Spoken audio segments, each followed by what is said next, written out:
अठविह कम्म मुक्ति अठ गुण ढे अणुवमे सिद्धि अठम पुण विण विठे लिठियक जेय वंदे मोनिचम। पंच परमेष्ठी भगवान की जय। पिछली ज्ञानशाला में कुंद कुंद का कुंदन ग्रंथ प्रारंभ हुआ था। एक गाथा मंगलाचरण वाली प्राकृत भाषा की हमने पढ़ाई थी। कड़ी तो नहीं लगी, हमने माना प्राकृत भाषा थोड़ी सी कड़ी है, लेकिन फिर भी संस्कृत से सरल है। ये पहले बोलचाल की भाषा थी। आचार्य कुंद कुंद महाराज ने बोलचाल की भाषा में ग्रंथों को रच के महान उपकार किया ताकि जनमानस उसको समझ सके। पिछली पाठशाला में आपने सिद्ध भगवान की वंदना रूप पहला मंगलाचरण का अर्थ पढ़ा। आइए अब ग्रंथ में आगे जो और गाथाओं का संकलन हुआ है उसमें दूसरी गाथा देखते हैं। मग्गो मग्ग फलम तिय दुबिहिम जिन सासणे समखादम मक्खो मुख उवाओ तस्य फलम होइणे वाणम। आइए एक एक शब्द को ध्यान से समझते हैं। कड़ा है लेकिन समझेंगे तो सरल लगेगा। देखिए, मग्गो, मग्गो माने मार्ग, और मग्ग फलम, और मार्ग का फल, अर्थात मोक्ष मार्ग और मोक्ष मार्ग का फल। ये दुविहम दो प्रकार, दुविहम द्विविधम दो प्रकार, जिन शासने जिन शासन में समखादम कहे गए हैं। जिन शासन में दो चीजों का वर्णन है। किसका? एक मोक्ष मार्ग का और एक मार्ग के फल का। मार्ग और मार्ग का फल, ये दो प्रकार जिन शासन में कहे गए हैं। मग्गो मार्ग तो मोक्ष का उपाय है, और तस्य फलम होय निब्बाणम, तस् माने उसका फल होता है निर्वाण। फिर देखें एक बार, मार्ग और मार्ग का फल, ये दो प्रकार जिन शासन जिन भगवान के उपदेश में कहे गए हैं। समखादम, मग्गो मार्ग तो मोक्ष का उपाय है, और तस् माने उसका फल निर्वाण होता है।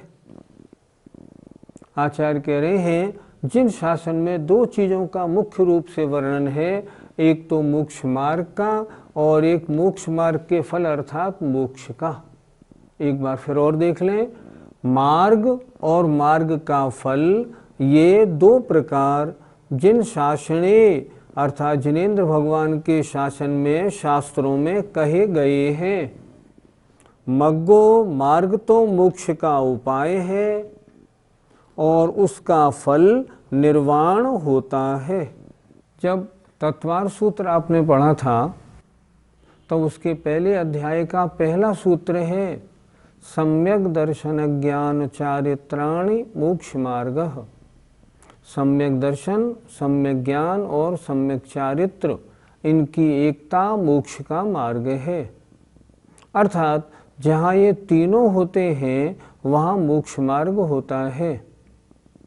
अगर ये दो हों तो मोक्ष मार्ग नहीं। कोई चारित्र धारण कर ले और सम्यक दर्शन सम्यक ज्ञान नहीं हो तो भी मोक्ष मार्ग नहीं। जहाँ तीनों हैं वह मोक्ष मार्ग है। पंडित जी, मोक्ष मार्ग कितने प्रकार का होता है? अभी हमने बताया कि सम्यक दर्शन, सम्यक ज्ञान और सम्यक चारित्र, ये तीनों मिलकर जहाँ तीनों हो वहाँ मोक्ष मार्ग होता है। सम्यक दर्शन अर्थात 7 तत्वों का यथार्थ श्रद्धान, सच्चे देव शास्त्र गुरु का श्रद्धान, निज पर का भेद विज्ञान, इसका नाम है सम्यक दर्शन। श्रद्धा होना और इनको भली प्रकार जानना सम्यक ज्ञान, और 5 महाव्रत, 5 समिति, 3 गुप्तियों का पालन करना, इसका नाम सम्यक चारित्र है। ये व्यवहार सम्यक दर्शन ज्ञान चारित्र हुआ। और इसी तरह आत्मा के शुद्ध स्वरूप का श्रद्धान होना निश्चय सम्यक दर्शन है। आत्मा के शुद्ध स्वरूप का ज्ञान होना निश्चय सम्यक ज्ञान है। और आत्मा के शुद्ध स्वरूप में आचरण होना, लीन होना सम्यक निश्चय सम्यक चारित्र है। इस प्रकार 2 प्रकार का मोक्ष मार्ग हुआ। एक व्यवहार मोक्ष मार्ग, व्यवहार सम्यक दर्शन ज्ञान चारित्र का पालन करना, और एक निश्चय मोक्ष मार्ग, निश्चय सम्यक दर्शन ज्ञान चारित्र का पालन करना। पंडित जी, इन दोनों मोक्ष मार्गों के गुण स्थान कौन से माने जाएं? व्यवहार मोक्ष मार्ग का गुण स्थान 6ठा और 7वां, अर्थात जब तक मुनि महाराज शुभोपयोग में है, शुभोपयोग रूप चर्या है, गुणस्थान 6ठा और 7वां, तब तक व्यवहार मोक्ष मार्ग है। और 7वें गुणस्थान के शुद्धोपयोग से लगाकर 12वें गुणस्थान तक शुद्धोपयोग के साथ निश्चय मोक्ष मार्ग है। इस तरह इन मोक्ष मार्ग के गुणस्थान समझने चाहिए। पंडित जी, क्या चौथे और 5वें गुणस्थान वर्ती को मोक्ष मार्ग नहीं माना जाएगा? आचार्यों ने चारित्र के गुणस्थान 6 और 6 से आगे के माने हैं। आप खुद सोचो, क्या चतुर्थ गुणस्थान में चारित्र होता है क्या? नहीं होता। कौन सा चारित्र होता है? कोई सा नहीं होता। इसलिए चतुर्थ गुणस्थान में चारित्र न होने के कारण चौथे गुणस्थान में मोक्ष मार्ग नहीं है। हमने पहले ही बताया था, सम्यक दर्शन सम्यक ज्ञान है, अगर चारित्र नहीं तो मोक्ष मार्ग नहीं।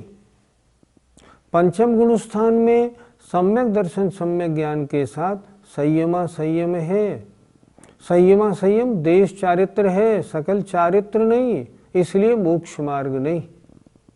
चौथे और 5वें गुणस्थान वर्ती ये मोक्ष मार्गी नहीं होते। मोक्ष मार्ग 6ठे गुणस्थान से ही प्रारंभ होता है। और अच्छी तरह समझें, वस्त्र है तो मोक्ष मार्ग नहीं। आचार्य कुंद महाराज ने एक छोटी सी पंक्ति लिखी है, अणग्गो ही मोक्ष मग्गो, नग्नता ही मोक्ष मार्ग है। जहाँ तक वस्त्र हैं, व्रती हो, छुल्लक महाराज, एलक महाराज, आरिका माता जी, मोक्ष मार्गी नहीं। मैं नहीं कह रहा, आचार्य कुंद महाराज कह रहे हैं, अणग्गो ही मोक्ष मग्गो। इसलिए चौथे 5वें गुणस्थान में मोक्ष मार्ग नहीं माना जाता। पंडित जी, यहाँ पर जिन शासन से हमारे लिए क्या समझना चाहिए? जिन शासन का मतलब है भगवान के द्वारा दिया गया उपदेश। जिन शासन माने जिन पद्धति, शास्त्रों में जिन शासन भगवान ने दिव्य ध्वनि में जो उपदेश दिया उसको जहाँ निबद्ध किया गया उसका नाम है जिन शासन। अर्थात भगवान के उपदेश में मार्ग और मार्ग का फल 2 प्रकार कहे गए हैं। ये आचार्य ने लिखा है। जिन शासन माने भगवान का उपदेश। पंडित जी, आचार्य कुंद महाराज ने सबसे पहले मोक्ष मार्ग और उसका फल का वर्णन क्यों किया? अनंत काल से संसार में दुख पाने वाले हम जीवों को चाहिए क्या? मोक्ष चाहिए। हम भगवान इस संसार के दुखों से कैसे छूटें और उसका मार्ग क्या है? यही तो असली 2 चीज़ें हैं। हमें भगवान से 2 ही बात पूछनी है, भगवान अनादिकाल से दुखी हो रहा हूँ, इससे छूटने का उपाय बताएं ताकि मैं मोक्ष प्राप्त कर सकूं, इन दुखों से मेरा पीछा छूट जाए। तो यहाँ दूसरे नंबर की गाथा में वही बात बताई कि भगवान के उपदेश में मार्ग और मार्ग का फल दो बातें बताई गई हैं। मार्ग मोक्ष मार्ग है और उसका फल मोक्ष है। पंडित जी, मोक्ष मार्ग का फल क्या है? मोक्ष मार्ग का फल मोक्ष है। जो मार्ग होता है वो वहाँ तक पहुँचाने वाला ही तो होता है।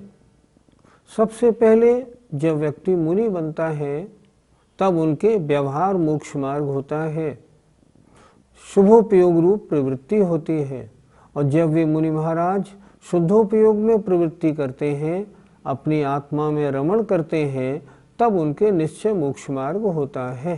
पंडित जी, इस पंचम काल में क्या दोनों मोक्ष मार्ग हो सकते हैं? क्या दोनों संभव हैं या नहीं? सच्चे भावलिंगी साधु आज भी हैं। संख्या कम है या ज़्यादा ये प्रश्न दूसरा है, लेकिन भावलिंगी साधु आज भी हैं। और वे भावलिंगी साधु जब शुभोपयोग में हैं तो छठे सातवें गुणस्थान में हैं और उनके व्यवहार मोक्ष मार्ग है। और जब वे भावलिंगी साधु आत्मा में रमण करने लगते हैं और उनके शुद्धोपयोग होता है, उस समय उनके निश्चय मोक्ष मार्ग होता है। इस पंचम काल में सप्तम गुणस्थान से ऊपर तो जाना संभव नहीं, क्योंकि हमारा वैसा सैनन नहीं है, हम वैसा ध्यान नहीं कर सकते। लेकिन सप्तम गुणस्थान में शुभोपयोग और शुद्धोपयोग दोनों का वर्णन आचार्यों ने किया है। जब वे मुनि महाराज शुद्धोपयोग में सप्तम गुणस्थान में आते हैं तब उनके निश्चय मोक्ष मार्ग होता है। जीवादि सदहणम सम्मतम तेसिमधिगमोणाणम रागादि परिहरणम चरणम में सोदुमोक्ष पहो। आइए व्यवहार मोक्ष मार्ग का स्वरूप। जीवादि, जीव आदि, सद्देहणम, सात तत्वों का श्रद्धान करना, सम्मतम, सम्यक दर्शन है, तेसिम, उनका अधिगमो ज्ञान होना सम्यक ज्ञान है। तेसिम, इनको संधि विच्छेद कर दिया, उनका ज्ञान होना सम्यक ज्ञान है। और राग आदि परिहरणम, राग आदि का दूर करना सम्यक चारित्र है। चरणम चारित्र, ऐसोदु इस प्रकार मोक्ष मार्ग है। क्या बताया? व्यवहार मोक्ष मार्ग। व्यवहार मोक्ष मार्ग किसे कहते हैं?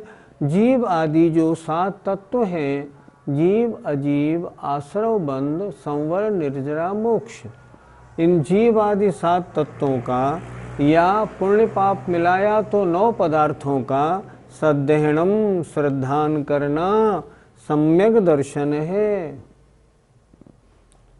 तेसिम अधिगमो, उनका ज्ञान होना सम्यक ज्ञान है।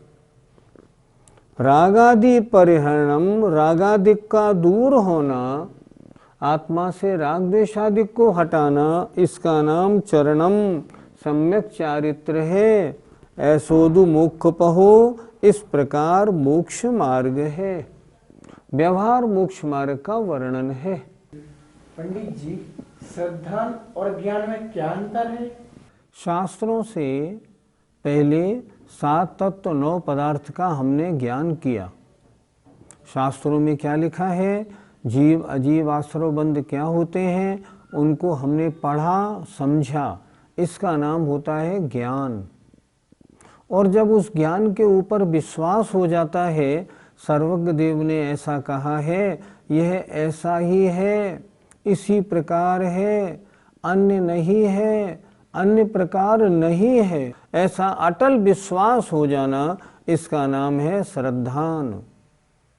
ज्ञान माने जानना है और श्रद्धान माने अटल विश्वास होना, इसका नाम है सम्यक दर्शन, श्रद्धान। ज्ञान ज्ञान है, जब सम्यक दर्शन या श्रद्धान हो जाता है तब सम्यक दर्शन होने पर वही ज्ञान सम्यक ज्ञान हो जाता है। जब तक श्रद्धा नहीं तब तक ज्ञान को सम्यक ज्ञान टाइटल नहीं मिलता। इसलिए ज्ञान होना, जानना ज्ञान है और उस पर अटल विश्वास होना श्रद्धा सम्यक दर्शन है। पंडित जी, दोनों प्रकार की मोक्ष मार्ग में पहले कौन सा होता होगा? देखो, सम्यक दर्शन दो प्रकार का, व्यवहार और निश्चय। जब चौथे गुणस्थान में सम्यक दर्शन होगा वो कहलाएगा व्यवहार सम्यक दर्शन। जब चौथे गुणस्थान वाले का ज्ञान होगा वो कहलाएगा व्यवहार सम्यक ज्ञान। और जब मुनि महाराज छठे सातवें गुणस्थान में चारित्र को धारण करेंगे, महाव्रत समिति और गुप्ती धारण करेंगे, तब कहलाएगा व्यवहार चारित्र। जब ये मुनि महाराज आत्म स्वरूप में लीन हो जाएंगे तब यही सम्यक दर्शन निश्चय सम्यक दर्शन हो जाएगा। यही ज्ञान निश्चय सम्यक ज्ञान कहलाएगा और चारित्र भी निश्चय सम्यक चारित्र हो जाएगा। पहले कौन सा होगा? पहले व्यवहार होता है, बाद में निश्चय होता है। व्यवहार साधन है, निश्चय साध्य है। बिना व्यवहार के कभी निश्चय होता नहीं। कुछ लोग ऐसा कहते हैं, निश्चय हो जाने पर व्यवहार को व्यवहार सम्यक दर्शन कहा जाता है, पर नहीं, ऐसा नहीं। चौथे गुणस्थानवर्ती जीव है, आचार्यों ने स्पष्ट लिखा है। जो तीर्थंकर कुमार जब तक गृहस्थी में रहते हैं तब तक उनका सम्यक दर्शन कौन सा है? व्यवहार सम्यक दर्शन है। अभी निश्चय नहीं हुआ, नहीं, अभी शुभोपयोग में है, इसलिए ऐसा नहीं।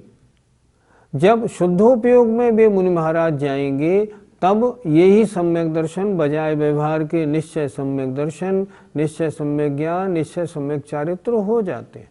पंडित जी, कुछ लोगों का मानना है कि व्यवहार सम्यक दर्शन तो मिथ्या दृष्टि के होता है, क्या ऐसा मानना उचित है?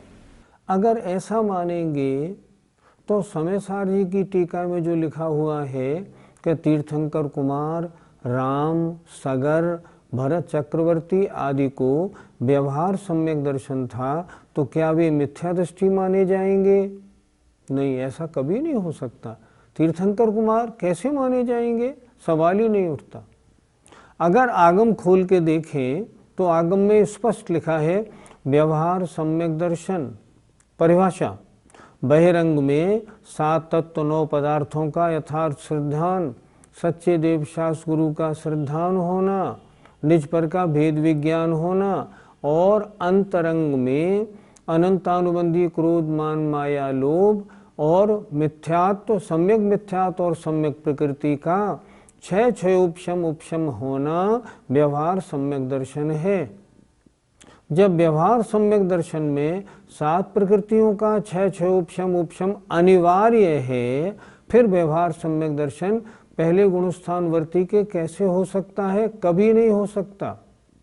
व्यवहार का मतलब झूठा नहीं, व्यवहार का मतलब ये अभी साधन है। साध्य क्या है? निश्चय है। व्यवहार सम्यक दर्शन पहले, निश्चय सम्यक दर्शन बाद में। व्यवहार सम्यक ज्ञान पहले, निश्चय सम्यक ज्ञान बाद में। व्यवहार सम्यक चारित्र पहले। सबसे पहले मुनि महाराज 28 मूल गुण धारण करेंगे, पहले व्यवहार चारित्री बनेंगे और जब व्यवहार चारित्री बन के आत्मा में रमण करेंगे, शुद्धोपयोग में आएंगे, तब निश्चय चारित्री बनेंगे। हमेशा जब भी व्यवहार निश्चय की चर्चा आए, व्यवहार साधन है, निश्चय साध्य है। व्यवहार पहले होता है, निश्चय बाद में होता है। ये मान्यता सही है। व्यवहार को झूठा मानना, व्यर्थ मानना, ये बिल्कुल उचित नहीं। पंडित जी, कुछ लोग चौथे गुणस्थान में स्वरूपाचरण चारित्र मानते हैं, तो उनके हिसाब से तो चौथे गुणस्थान में व्यवहार मुक्त मार्ग हो गया। जीव कांड जी की एक गाथा बहुत अच्छी है। चारितम नथि जदो अविरद अंतेषु ठाणेषु। उन्होंने स्पष्ट लिखा, नेमचंद सिद्धांत चक्रवर्ती ने, चौथे गुणस्थान तक चारित्र का नामो निशान नहीं होता। जब नामो निशान नहीं है तो फिर स्वरूपाचरण चारित्र कैसे मान लिया जाए?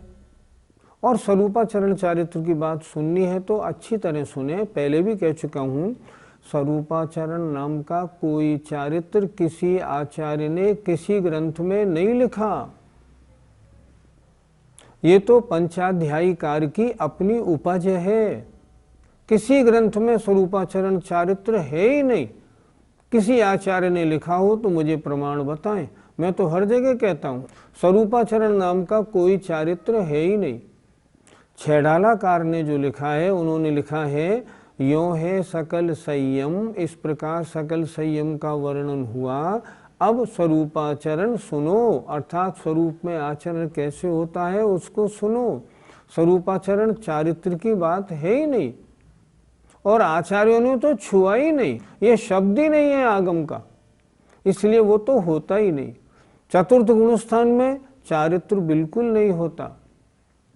मोक्ष मार्ग प्रकाशक में पंडित टोडरमल जी लिख रहे हैं, चतुर्थ गुणस्थान वाले के या के मोक्ष मार्ग होसी, या अपेक्षा इसको मोक्ष मार्गी कहो तो कहो, बाकी ये मोक्ष मार्गी नहीं।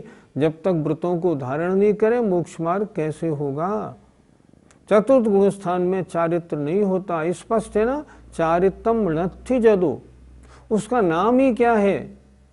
असंयत सम्यक दृष्टि, अर्थात ऐसा सम्यक दृष्टि जिसके चारित्र ना हो।